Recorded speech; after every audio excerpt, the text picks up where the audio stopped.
Hello. आज हम cricket की सारी लेटेस्ट न्यूज़ लाए हैं। पहली न्यूज़ की तरफ चलते हैं। इंडिया की को प्लेइंग 11 सेकेंड टेस्ट के लिए जो पिंक बॉल टेस्ट मैच खेला जा रहा है एडिलेड में, उसकी प्लेइंग 11 सामने आ रही है, जिसमें तीन बड़े बदलाव हैं। जिसमें कि पहला शुभमन गिल, दूसरा रोहित शर्मा। शुभमन गिल इंट्रा स्क्वाड में खेलते समय इंजर्ड हो गए थे। रोहित शर्मा का बेबी सेकंड बेबी हुआ था, इसीलिए वो नहीं थे। अब सेकंड टेस्ट में वापसी कर रहे हैं। फिर सुनने में आ रहा है सुंदर की जगह जडेजा खेलेंगे। ये बड़े बड़े लेजेंड बोल रहे हैं, जैसे कि सुनील गावस्कर ने सजेस्ट किया ये। चलिए मैं आपको प्लेइंग 11 बताता हूँ, उसके बाद मैं आपसे अपना पॉइंट ऑफ व्यू शेयर करता हूँ। चलिए अब जो यशस्वी जायसवाल हैं वो तो पक्का ओपनिंग करेंगे ही करेंगे। जैसे कि जो प्राइम मिनिस्टर 11 और इंडिया 11 का जो वार्म अप मैच हुआ था पिंक बॉल से, उसमें तो ये लगा कि केएल राहुल को ओपनिंग कराया ही जाएगा। रोहित शर्मा, फिर नंबर 3 पे शुभमन गिल। अब शुभमन गिल को नंबर 5 पे करना मुझे लगता सही नहीं है, क्योंकि अभी वो यंग है। अभी वो नई नई पोजीशन पे इतनी ज़्यादा क्योंकि ओपनिंग थे पहले, फिर जायसवाल आए तो वो नंबर 3 पे आए। फिर नंबर 3 अब केएल राहुल अच्छा परफॉर्म कर रहे हैं, फिर नंबर 5। तो ऐसे शफलिंग करेंगे तो क्या मालूम, क्योंकि वो बहुत ही स्टाइलिश प्लेयर है शुभमन गिल। ऐसे करेंगे क्या मालूम वो खत बेकार हो जाए, उनकी फॉर्म गिर जाए, फिर ड्रॉप हो जाए टीम से, बहुत कुछ हो सकता है। तो मेरे हिसाब से रोहित शर्मा को पहले भी वो नीचे खेलते थे। उन्होंने 2013 के बाद से ओपनिंग करनी शुरू की, तो उनके लिए बहुत बड़ी डील नहीं है, वो नीचे से नीचे नंबर 5 पे भी खेल सकते हैं। तो मेरे हिसाब से कुछ प्लेइंग 11 इस तरह बन सकती है। वो ओपनिंग करेंगे यशस्वी जायसवाल और आपके केएल राहुल। 1 डाउन पे आएंगे आपके शुभमन गिल। 2 डाउन पे विराट कोहली, क्योंकि वो फिक्स है। फिर रोहित शर्मा, फिर ऋषभ पंत आएंगे। फिर मेरे हिसाब से वॉशिंगटन सुंदर को ही खिलाना चाहिए, क्योंकि जो रविंद्र जडेजा है, उनकी जो सुंदर है, उन्होंने क्या प्रेसिडेंट 11 के साथ जो मैच था उसमें भी बैटिंग अच्छी की। बॉलिंग तो वो अच्छी करते हैं, लाइन और लेंथ पकड़ के रखते हैं तो मेरे हिसाब से वॉशिंगटन सुंदर पे ही जाना चाहिए। अगर मान लीजिए जैसे फर्स्ट टेस्ट में वो इतना नहीं चले, सेकंड में भी ना चले, तो फिर आप थर्ड जडेजा की तरफ जा सकते हैं, लेकिन अभी सुंदर की तरफ ही जाना चाहिए। फिर आपके नीतीश कुमार रेड्डी आ जाएंगे, बुमराह आ जाएंगे, सिराज आ जाएंगे, और हर्षित राणा और आकाशदीप के बीच चल रहा है। मेरे ख्याल से दोनों ही अच्छे ऑप्शन हैं, लेकिन अगर हर्षित राणा को इसलिए खिलाना चाहिए क्योंकि वो 145 146 की स्पेस से बॉल डालते हैं, जो कि ऑस्ट्रेलिया में क्या है कि जैसे आपको यहाँ हारिस रऊफ हमेशा पिटते रहते थे। अभी रिसेंटली उनकी ऑस्ट्रेलिया और पाकिस्तान की सीरीज़ हुई थी, जिसमें हारिस रऊफ को ऑस्ट्रेलिया वाले खेल ही नहीं पा रहे थे, क्योंकि उनके पास एक्स्ट्रा पेस के साथ वो बाउंस होके जा रही थी बॉल, एक्स्ट्रा बाउंस कर रही थी। जहाँ कमिंस, स्टार्क, हेजलवुड, इनकी बॉल इनकी बॉल जो 140 142 की स्पीड है, स्टार्क को हटा के हेजलवुड और कमिंस की उनसे बेहतर इनकी बॉल बाउंस कर रही थी हारिस रऊफ की। तो उसी तरह हर्षित राणा भी फास्ट इंडिया के पेस स्टार हैं, जो 145 150 तक डाल सकते हैं। तो हर्षित राणा के साथ ही आप जा सकते हैं। ये इंडिया की प्लेइंग 11 है। सेकेंड टेस्ट मैच एडिलेड में पिंक बॉल से खेला जाएगा। चलिए दूसरी न्यूज़ की तरफ चलते हैं। मैंने जैसे कि बोला था कि मैं हर एक टीम की स्क्वाड एनालिसिस करूंगा। आज मैं आरसीबी की स्क्वाड एनालिसिस करूंगा। विराट कोहली उन्होंने रिटेन किया है 21 करोड़ में, रजत पाटीदार 11 करोड़ में, यश दयाल 5 करोड़ में।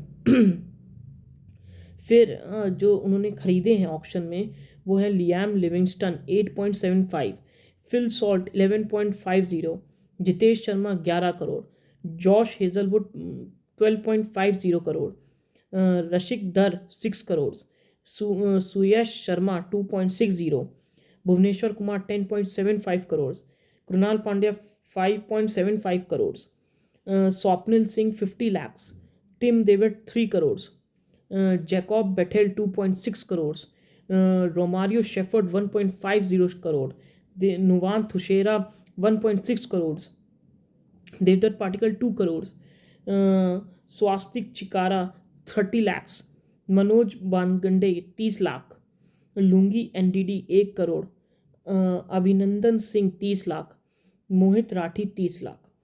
मेरे ख्याल से आरसीबी ने अच्छी ऑक्शन खेली है। जो सोशल मीडिया में सब बोल रहे थे आरसीबी सबसे वीक टीम है, सबसे वीक टीम है, मेरे ख्याल से RCB one of the best teams इस आईपीएल में नज़र आ रही है, क्योंकि इनके पास ऊपर जैकॉब बेथेल बहुत अच्छे हैं, क्योंकि अभी न्यूजीलैंड और इंग्लैंड की जो सीरीज़ हो रही थी उसमें वो बहुत अच्छा परफॉर्म कर रहे हैं। आपके पास फिर उधर विराट कोहली हैं, उनका तो आप फॉर्म पता ही, आपको हमेशा ओपनिंग कर सकते हैं आपके जैकॉब बेथेल, और आपके फिल सॉल्ट। वन डाउन पे विराट कोहली आ सकते हैं, स्टेबिलिटी भी प्रोवाइड करेंगे, अटैकिंग भी करेंगे लास्ट के ओवर में। फिर आपके लियाम लिविंगस्टन आ सकते हैं, रजत पाटीदार आ सकते हैं, फिर टिम डेविड आ सकते हैं। मतलब मिडिल ऑर्डर आप देखिए विस्फोटक है बहुत इनका। लियाम लिविंगस्टन, फिर आपके टिम डेविड, रोमारियो शेफर्ड बहुत पावरफुल मसल मैन है। ऊपर से फिल सॉल्ट मारेगा, विराट कोहली स्टेबिलिटी प्रोवाइड करेगा। नई बॉल से तो आईपीएल की जितनी भी टीमें उनके लिए खेलना मुश्किल हो जाएगा। जॉश हेजलवुड खेलेंगे नई बॉल, भुवनेश्वर कुमार की नई बॉल कितनी स्विंग करती है, लुंगी एनडीटी भी है इनके पास। बस उनको वो देखना पड़ेगा कि 4 फॉरेनर का जो कंस्ट्रेंट है उसमें वो कैसे मैनेज करते हैं, क्योंकि अगर आप लियाम लिविंगस्टन तो पक्का खिलाएंगे, क्योंकि इन्होंने 8.7 करोड़ 5 करोड़ दिए हैं। फिल सॉल्ट भी खेलेंगे क्योंकि ये दोनों विस्फोटक हैं। टिम डेविड भी खेलेंगे मेरे ख्याल से। अब लुंगी एनडीडी या अगर शेफर्ड और बेथेल में हो सकता है कि इन तीनों में कोई एक खेले, क्योंकि 4 ही कंस्ट्रेंट हैं। अगर बॉलिंग में अच्छा करना है तो लुंगी एनडीडी को खिला सकते हैं, अगर इनको बैटिंग ही अच्छी करनी है तो आप रमायो और शेफर्ड को भी खिला सकते हैं, वो बॉलिंग भी दे देगा आपको, बैटिंग भी कर देगा। अगर प्योर बैट्समैन के साथ जाना है तो जैकॉब बेथेल के साथ जाएंगे। मेरे ख्याल से रोमायो शेफर्ड अच्छा है, क्योंकि नीचे कृणाल पांड्या भी इनके पास है, जो क्या बोलते हैं आपके ऑलराउंडर की भूमिका निभा सकते हैं, क्योंकि बॉलिंग ऑप्शंस बढ़ जाएंगे। T20 में ऐसा फॉर्मेट है जिसमें ऑलराउंडर्स ज़्यादा होने चाहिए।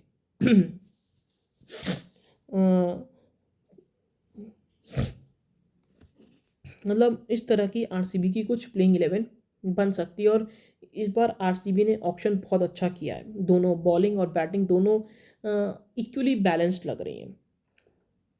जैसे पिछले ऑप्शंस में आरसीबी के क्या होते थे, कभी बॉलिंग बहुत स्ट्रॉन्ग कर देते थे, कभी बैटिंग। बैलेंस्ड करना बहुत ज़रूरी है, तो इस बार अच्छा किया आरसीबी ने। चलिए तीसरी न्यूज़ की तरफ चलते हैं। बांग्लादेश और वेस्ट इंडीज़ का मैच चल रहा है, जिसमें कि डे 3 का फर्स्ट सेशन अभी चल रहा है। वेस्ट इंडीज़ अभी 60 रन से पीछे है, जिसमें कि बांग्लादेश 164 ऑल आउट हो गई। कल बांग्लादेश 122 पे 6 थी, फिर एकदम से जेडन सील्स ने धड़ ख़त्म कर दिए। 5 रन देके 4 विकेट लिए। शमार जोसेफ ने 49 रन देके 3 विकेट लिए। केमार रोच ने 2 विकेट लिए, जिसमें बांग्लादेश की तरफ से शदमान ने 64 रन मारे, थोड़ी बहुत कोशिश की। मेहदी हसन मिराज तो हमेशा ही कोशिश करते हैं, उनके इकलौते बैट्समैन हैं, बॉलर हैं जो चल रहे हैं। 36 कैप्टनसी भी करवा देते हैं सब। मेहदी हसन मिराज बांग्लादेश के लिए समझ लो ध्रुव का इक्का है। शहदत हुसैन टीपू 22 रन पे आउट हो गए। फिर वेस्ट इंडीज़ बैटिंग करने आई, अभी 104 पे 4 है, जिसमें क्रैग ब्रैथवेट 39 पे आउट हो गए। जस्टिन ग्रीव्स 3 पे, और कीच काठी ये 33 नॉट आउट दोनों खेल रहे हैं अभी। नाहिद राणा ने 49 फॉर 3 विकेट लिए। तस्कीन ने 19 रन देके 1 विकेट लिया। चलिए चौथी न्यूज़ की तरफ चलते हैं। बीसीसीआई अभी जब से जय शाह चेयरमैन बने हैं आईसीसी के, अभी उनकी वर्किंग नहीं आई है अभी, क्योंकि आईसीसी का जो मुद्दा है वो रिजॉल्व हो जाए पहले। जो ग्रेग बार्कले संभाल रहे हैं, तो जो पीसीबी और आईसीसी, पीसीबी ने जो आइडिया आईसीसी को दिया, क्योंकि आईसीसी ने बोला था मीटिंग में जो वर्चुअल मीटिंग हुई थी इनकी, तो पीसीबी और बीसीसीआई ने दोनों अपने अपने स्टैंड्स पे खड़े थे कि हम इंडिया पाकिस्तान नहीं जाएंगे, पाकिस्तान बोल रहे थे हम हाइब्रिड पे नहीं जाएंगे। तो आईसीसी ने उनको कहा था कि हाँ आप कोई एक फॉर्मूला निकाल के लाइए नया, मतलब पार्टनरशिप फॉर्मूला या कुछ भी फॉर्मूला आप निकाल के लाइए। तो पीसीबी ने एक फॉर्मूला लाई कि ठीक है, आप इंडिया के फाइनल, इंडिया का सेमीफाइनल, इंडिया के ग्रुप स्टेजेस मैचेस और इंक्लूडिंग अगर इंडिया फाइनल पहुंचती है तो सारे मैचेस दुबई में होस्ट होंगे। दुबई या अबू धाबी या जो भी यूएई के उसमें है। जो पाकिस्तान है वो अपने सारे मैचेस पाकिस्तान में खेलेगा, इंक्लूडिंग सेमीफाइनल। अगर पाकिस्तान फाइनल में पहुंचती है तो अगर इंडिया और पाकिस्तान का फाइनल हो जाता है तो दुबई में खेला जाएगा। ये आईसीसी को रिकमेंड किया था पीसीबी ने, जिसमें आईसीसी एग्रीड हुआ, लेकिन पीसीबी ने इसके साथ एक कंडीशन और ऐड की। जो अगले जो अपकमिंग इवेंट्स हैं इंडिया में, चाहे आप चैंपियंस ट्रॉफी 2029 की, 2031 का ओडीआई वर्ल्ड कप, 2026 का टी20 वर्ल्ड कप, इन तीनों इवेंट्स में इंडिया के साथ कोई ना कोई को होस्ट है, जिसमें कि सिर्फ 2029 की चैंपियंस ट्रॉफी को छोड़ के। तो पीसीबी ने जो अपना हाइब्रिड के लिए माने हैं, प्लस उन्होंने एक ये बोला है, ये क्लॉज ऐड किया है कि जो 2026 का वर्ल्ड कप है उसमें क्या है, जो फाइनल है वो अहमदाबाद स्टेडियम के पास है, क्योंकि जो ग्रुप स्टेजेस के मैचेस हैं और जो सेमीफाइनल है उसका सॉल्व्ड है ऑलमोस्ट, क्योंकि श्रीलंका को होस्ट है इंडिया के साथ। तो पाकिस्तान अपने सारे मैचेस खेल लेगा श्रीलंका में, इंक्लूडिंग सेमीफाइनल। जो फाइनल है, जैसे जो फाइनल जो चैंपियंस ट्रॉफी का जैसे है वो पाकिस्तान में लाहौर में और दुबई में भी है, वैसे ही पाकिस्तान बोल रहा है कि जो अहमदाबाद में फाइनल है वो आप श्रीलंका को, कोलंबो को भी दीजिए, अगर हम पहुंचते हैं तो हम कोलंबो में खेलेंगे। फिर ऐसी 2029 में वो कह रहे हैं कि इंडिया के साथ एक को होस्ट रखिए, या को होस्ट मत रखिए, होस्ट इंडिया को रहने दीजिए, या बस ये हमारा न्यूट्रल वेन्यू पे मैच करा दीजिए। ऐसे ही 2031 का जो फाइनल है वो भी अहमदाबाद में इंडिया के पास, वो कह रहे हैं कि ढाका मीरपुर में करवा दीजिए। तो मतलब ये क्लॉज ऐड किया जिसमें कि पीसीबी और आईसीसी दोनों एग्रीड हो चुके हैं। तो आईसीसी ने ये जो पीसीबी का जो फॉर्मूला है वो बीसीसीआई को बता दिया है, जिसमें अभी बीसीसीआई ने बोला है कि हम अपनी गवर्नमेंट से पूछ के आपको बताएंगे। तो ये अभी चल रहा है पीसीबी, बीसीसीआई और आईसीसी के बीच अभी ये पूरी कहानी चल रही है। मेरे ख्याल से अभी इंडिया, बीसीसीआई क्या करे, हाँ बोल दें, बाद में प्रेशर डाल के पाकिस्तान को इंडिया ले आइए क्योंकि पीछे पास्ट में भी पाकिस्तान 2023 के वर्ल्ड कप में भी बोला था हाइब्रिड हाइब्रिड हाइब्रिड, लेकिन आई पाकिस्तान इंडिया क्योंकि आईसीसी प्रेशर डालेगा उनके ऊपर, कुछ क्लॉज डाल देगा कि जब आपको आप 2023 में खेल चुके हैं तो आप 2026 में क्यों नहीं खेलेंगे। एकदम से सिक्योरिटी कैसे कंसर्न कर सकते हैं। इंडिया का तो स्ट्रॉन्ग स्टैंड है, वो शुरू से नहीं खेल रहे तो अब क्यों खेलेंगे वो। लेकिन पाकिस्तान तो 2 बार विजिट कर चुकी है, तो पाकिस्तान अपनी दरिया में डूब जाएगा। तो बीसीसीआई अभी क्या है, सिंपल है, हाँ बोल दे, चैंपियंस ट्रॉफी हाइब्रिड में हो जाए, 2026 का वर्ल्ड कप सीधा इंडिया में ही आएगा, क्योंकि जय शाह चेयरमैन भी बन जाएंगे। चलिए पांचवी न्यूज़ की तरफ चलते हैं। आपने देखा होगा कि प्राइम मिनिस्टर 11 और इंडिया 11 के बीच, इंडिया और प्राइम मिनिस्टर 11 के बीच जो मैच चल रहा था, वार्म अप मैच, उसमें बुमराह और विराट कोहली दिखे नहीं, ना बैटिंग में ना बॉलिंग में।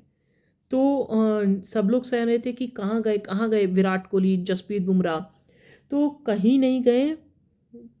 विराट कोहली और बुमराह अलग से प्रैक्टिस कर रहे थे पिंक बॉल से, क्योंकि आपको भी पता है जो प्राइम मिनिस्टर 11 है वो उनकी जो बॉलिंग है वो इतनी तगड़ी नहीं है।